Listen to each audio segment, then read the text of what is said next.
कि आप अपने पावर का इस्तेमाल करके एनएसए लगवा रहे हैं और उसके बाद से फिर कोर्ट उस एनएसए को हटा दे रहा है, तो मतलब ये तमाचा नहीं जूता गाल पे लगने वाली बात है। इतने टुच्चे कामों में कर रहे हैं कि किसी पत्रकार के ऊपर एनएसए लगवा दे रहे हैं, वो भी कोर्ट में जाके एनएसए खारिज हो जा रहा है और आपके मुंह पे करारा तमाचा लग जा रहा है। कल तक हमको कहते थे चंद्रशेखर आजाद, भगत सिंह, फलान ढेकान, वही अगले दिन आके कमेंट बॉक्स में अपना चाल चरित्र और चेहरा दिखा देते कि मनीष कश्यप जो है, जो कि उनकी विचारधारा लोग सेट मान लिया कि ये आरएसएस का है, ये बीजेपी का है, लेकिन सच्चाई ये है कि वो किसी को नहीं छोड़ता है। इतना गुस्सा में काहे, अग्रेशन में काहे बात करते हो, काहे अग्रेशन में आप मुद्दे को उठाते हो, तब मुझे समझ में आया कि वो बंदा मुस्कुराता क्यों था। भाई साहब नस ढीली हो जाएगी। उनके ट्रोलर हैं वो यही कहते हैं ना, अरे ये तो छोटा मोटा पत्रकार है, डिजिटल मीडिया का पत्रकार है, ब्लाइंड ब्लाइंड ब्लाइंड। तो छोटे मोटे पत्रकार पे बिना वजह के एनएसए क्यों लगाना पड़ा? वो गरीबों का आवाज उठाता था, वो मजलूमों का आवाज उठाता था, वो बिहार का आवाज उठाता था। तेजस्वी यादव के दोस्त हैं स्टालिन, यहाँ पे तेजस्वी यादव भी पावर में आ गए थे, उप मुख्यमंत्री है भाई। और स्टालिन वहां पे, मैं ऐसा व्यक्ति हूँ, मैंने अभी तक किसी को दिन गिनते नहीं देखा, लेकिन मैं दिन गिन रहा था। मैं उस बंदे को जेल में नहीं देख सकता था। मैं जानता हूँ उस आदमी को, वो लाख गलत हो सकता है, लेकिन बिहार के बारे में कभी देश के बारे में गलत नहीं सोच सकता है। कि जातिवाद जनता करती है और उसका खामियाजा भी जनता भुगतती है। तो हमारे साथ गोरखपुर के हमारे मित्र, हमारे सहयोगी और हमारे साथ काश गोस्वामी जी हैं, इनसाइड भारत के चीफ एडिटर हैं, हमारे साथ जुड़े हुए हैं और इन्हीं मुद्दों पे हम थोड़ी सी बात करेंगे, इनसे जानने की कोशिश करेंगे कि मनीष भाई जब गोरखपुर में आए तो इनसे कई बार मुलाकात हुई, इनके चैनलों पे आपने उनको देखा होगा, उनके कुछ इंटरव्यूज भी होंगे, तो ये बखूबी जानते हैं कि क्या हुआ और ये नतीजा जो आया इस पे ये क्या बात होगी, तो ये देखने को बनेगा। तो नमस्कार, टाइम्स ऑफ हिंद में आपका स्वागत है। कैसे हैं? शुक्रिया शुभम भाई, आप कैसे हैं? सब बढ़िया है। तो ये बताइए, जो ये चीज अभी गहमा गहमी और गर्म माहौल चल रहा है बिहार में, मनीष भाई आ चुके हैं, तो अभी क्या लग रहा है कि ये राजनीति है, पत्रकारिता है, क्या कुछ समझ में नहीं आ रहा है? नहीं, आप ये मनीष कश्यप के एंड से क्यों सोच रहे हैं? आप उनके भी एंड से सोचिए ना, कि जिनको मजबूर हो जाना पड़ा कि एक अदना सा पत्रकार, जिन्हें भाई अभी जो उनके ट्रोलर हैं वो यही कहते हैं ना, अरे ये तो छोटा मोटा पत्रकार है, डिजिटल मीडिया का पत्रकार है, ब्लाइंड ब्लाइंड ब्लाइंड। तो छोटे मोटे पत्रकार पे बिना वजह के एनएसए क्यों लगाना पड़ा? अच्छा, एक शब्द है पावर।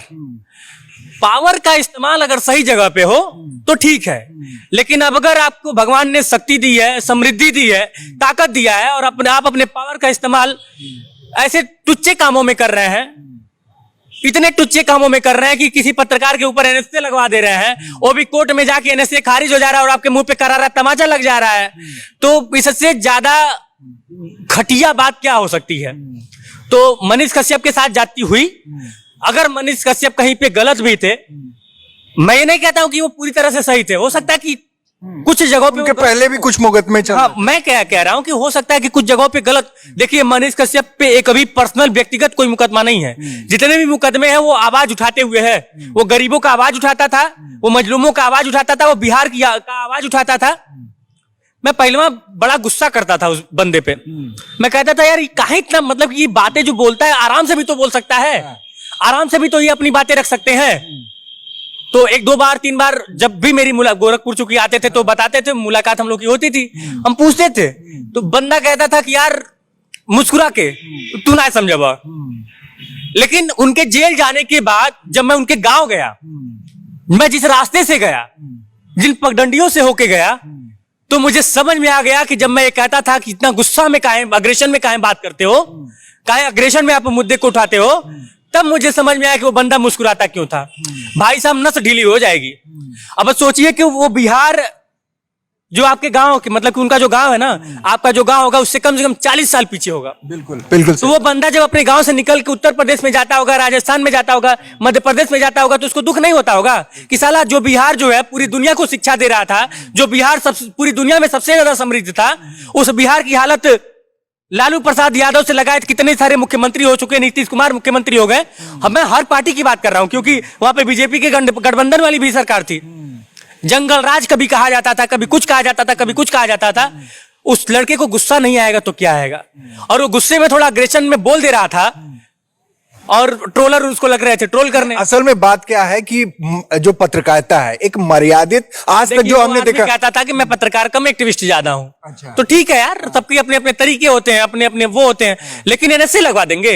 मैं अगर गुस्से में आपसे बात करूंगा तो आप मेरे ऊपर एनएसए लगवा देंगे। तेजस्वी यादव के दोस्त हैं स्टालिन, यहाँ पे तेजस्वी यादव भी पावर में आ गए थे, उप मुख्यमंत्री है भाई। और स्टालिन वहां पे, तो उन्होंने फोन किया होगा, कहा होगा कि अरे यार स्टालिन यहाँ से मैं करूंगा तो थोड़ा सा ज्यादा किरकिरी हो जाएगी, तुम ही लगवाओ एनएसए।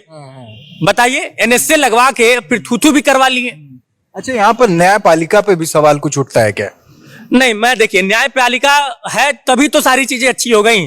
अगला बंदा 10 महीने का वक्त लगा, 9 महीना टोटल 280 दिन का वक्त लगा। 280 दिन बाद ये बातें, शायद मनीष कश्यप के अलावा मैं ही ऐसा व्यक्ति हूं, मैंने अभी तक किसी को दिन गिनते नहीं देखा, लेकिन मैं दिन गिन रहा था। मैं उस बंदे को जेल में नहीं देख सकता था। मैं जानता हूं उस आदमी को, वो लाख गलत हो सकता है लेकिन बिहार के बारे में कभी देश के बारे में गलत नहीं सोच सकता है। उसकी कोई बातें आपको बुरी लग सकती हैं, कुछ टिप्पणियां आपको बुरी लग सकती हैं, कुछ जगहों पे वो गलत हो सकता है, लेकिन जब देश की बात आप करेंगे ना, तो वो बिहार के बारे में और देश के बारे में कभी, मतलब एनएसए जैसा ये वाहियात काम हुआ था।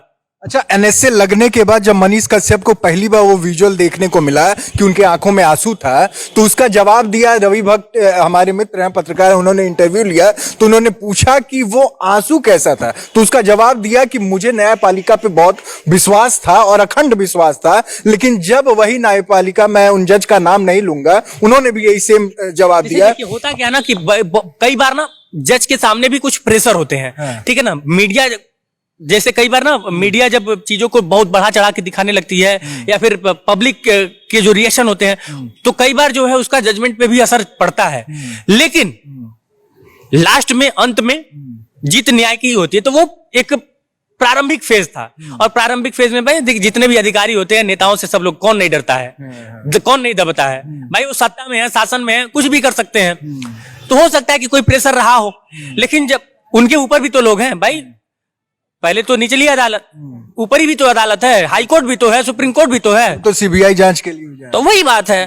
नहीं, एनएसए हटना ही बहुत बड़ी बात है, वो भी उस कोर्ट से, मदुरई कोर्ट से एनएसए हटा था, बहुत बड़ी बात है शुभम भाई।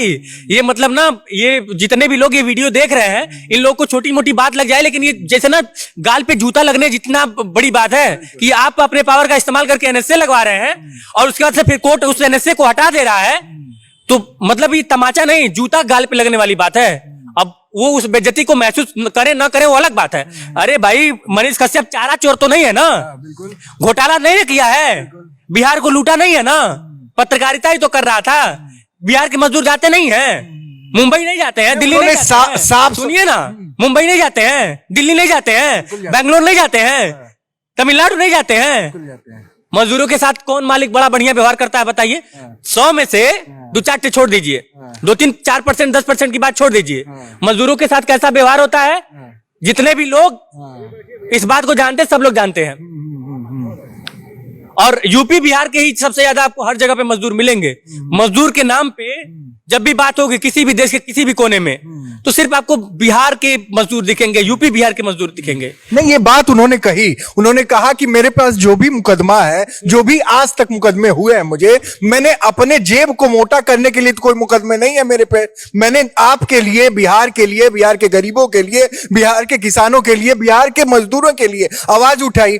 मैं गया ही क्यों वहां पर, मुझे क्या मिल रहा था उससे? लेकिन ये चीज जब आप देखते हैं दूसरे एंगल से कि इतना बड़ा कुछ हो गया, मनीष कश्यप को, मतलब मेन स्ट्रीम मीडिया में भी उस समय चल रहा था कि ऐसा यूट्यूबर, और एक शब्द जो है ना बड़ी तकलीफ देते हैं। एक पत्रकार जो अपने देश के लिए, अपने राज्य के लिए, अपने शहर के लिए कुछ काम करता है, और ये चीज लगने के बाद और किसी एक सत्ता दल की पार्टी ने इस पे इस तरीके से कह दिया कि पूरा बर्बाद होने लगा था। किस तरीके से उसके मान, समझिएगा, जैसे कि मैं जो पत्रकारिता करता हूं आपको पता है। बिल्कुल।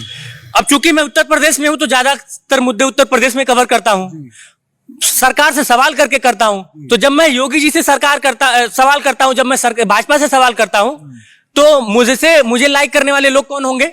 समाजवादी पार्टी के जो समर्थक होंगे वो ज्यादा होंगे, कांग्रेस के जो समर्थक होंगे वो ज्यादा होंगे, बसपा के जो समर्थक होंगे वो ज्यादा होंगे। और ऐसे में जब कोई ऐसी घटना घट जाती है जिसमें तेजस्वी यादव गुनहगार, मतलब कि वहां पे गलत पाया जाए, मतलब कि वहां पे उनको ट्रोल किया जाए, या फिर उनके खिलाफ अगर कोई वीडियो बन जाए, या फिर अखिलेश यादव के खिलाफ कोई वीडियो बन जाए, तो हमारे ही फॉलोअर जो कल तक हमको कहते थे चंद्रशेखर आजाद, भगत सिंह, फलान ढेकान, वही अगले दिन आके कमेंट बॉक्स में अपना चाल चरित्र और चेहरा दिखा देते हैं। खाना शुरू कर देते तो मुझे इस बात से फर्क नहीं पड़ता। देखिए होता है क्या है ना कि पत्रकारिता विचारधारा पे नहीं होती है। मैं आपको बता दूं, पत्रकारिता का बस ये दो ही मानक होता है, एक सही और एक गलत। बाकी विचारधारा नहीं कुछ होती नहीं है। होती है। आप भाजपाई नहीं बन सकते हैं, आप कांग्रेसी नहीं बन सकते, आप सपाई नहीं बन सकते हैं। आप जो गलत है वो गलत बताइए, जो सही है वो सही बताइए। लेकिन आज के डेट में पत्रकारिता कैसे हो रही है? लोग सिलेक्टिव पत्रकारिता करते हैं। वही खबर चलाएंगे जो हमारे व्यूअर्स देखना चाहते हैं, जो हमारे फॉलोअर देखना चाहते हैं। मैं यही नहीं कर पाता हूं, मुझसे यही नहीं हो पाता है। यही कारण है कि आपके सोचिए कि मनीष कश्यप जो है, क्योंकि उनकी विचारधारा लोग सेट मान लिए कि ये आरएसएस का है, ये बीजेपी का है, लेकिन सच्चाई ये है कि वो किसी को नहीं छोड़ता है। वो आदमी जो है नीतीश से भी सवाल पूछने वाला है। यही गोरखपुर है, यहीं पे आके यही यूनिवर्सिटी के सामने खड़ा होके योगी बाबा को हाँ, योगी बाबा पे चढ़ रहे थे। वो योगी बाबा से सवाल कर रहे थे। यही यूनिवर्सिटी के सामने यही गेट है। और लोग कहते हैं सवालिया निशान की आरएसएस से जुड़ा हुआ व्यक्ति। कोई मतलब नहीं है यार, वो कभी रहा होगा, लेकिन उसके सवाल हमेशा सिस्टम से रहे हैं। बिहार में जो सबसे बड़ा मुद्दा है कि 3 साल का जो ग्रेजुएशन होता है उसका 5-5 साल 6-6 साल लग जाता है। वो मुद्दा मनीष कश्यप ने उठाया। क्या एक जाति के लिए उठाया?